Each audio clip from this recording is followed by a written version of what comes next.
ताश घोषणा पत्र पर पाकिस्तान के राष्ट्रपति अयूब खान और भारत के प्रधानमंत्री लाल बहादुर शास्त्री ने 10 जनवरी 1966 को हस्ताक्षर किए थे, तो ये सत्य है।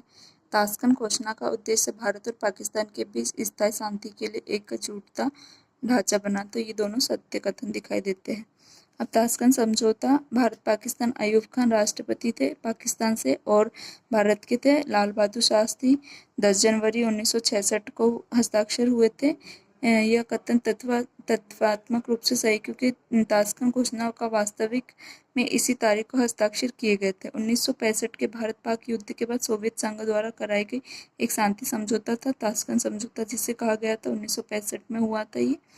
ओके, तो ताशकंद घोषणा पत्र भारत और पाकिस्तान के अस्थायी शांति के लिए एक ढांचा था। तो इस प्रकार से दोनों सत्य कथन सत्य दिखाई देते हैं। अब ताशकंद समझौता क्या है उसे विस्तार से जानते हैं।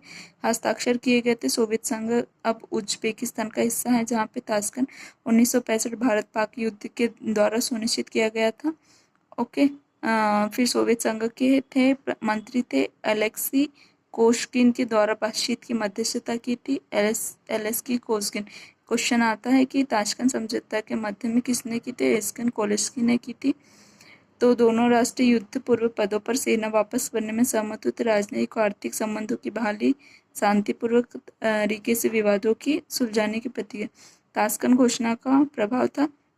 घोषणा ने भारत और पाकिस्तान के बीच राजनयिक शांति की एक संक्षिप्त अवधि को चिन्हित किया था। हालांकि तनाव जल्द ही फिर से शुरू हो गया था और समझौता कश्मीर जैसे अंतर्निहित मुद्दों को हल करने में विफल रहा था। लाल बहादुर शास्त्री ने समझौते पर हस्ताक्षर करने के तुरंत बाद ताशकंद में अंतिम सांस ली, जिससे उनकी मृत्यु की परिस्थितियों के बारे में अड़चनें लगने लगी थी। फिर इतिहास में महत्व, ताशकंद घोषणा अंतर्राष्ट्रीय कूटनीति और संघर्ष समाधान का एक महत्वपूर्ण उदाहरण बन गई थी। भारत पाक के बीच विवादों को सुलझाने के सोवियत संघ जैसे बाहरी शक्ति की भागीदारी प्रकाश डाला गया था। तो इस प्रकार से हमें यह ताशकंद समझौता दिखाई देता है।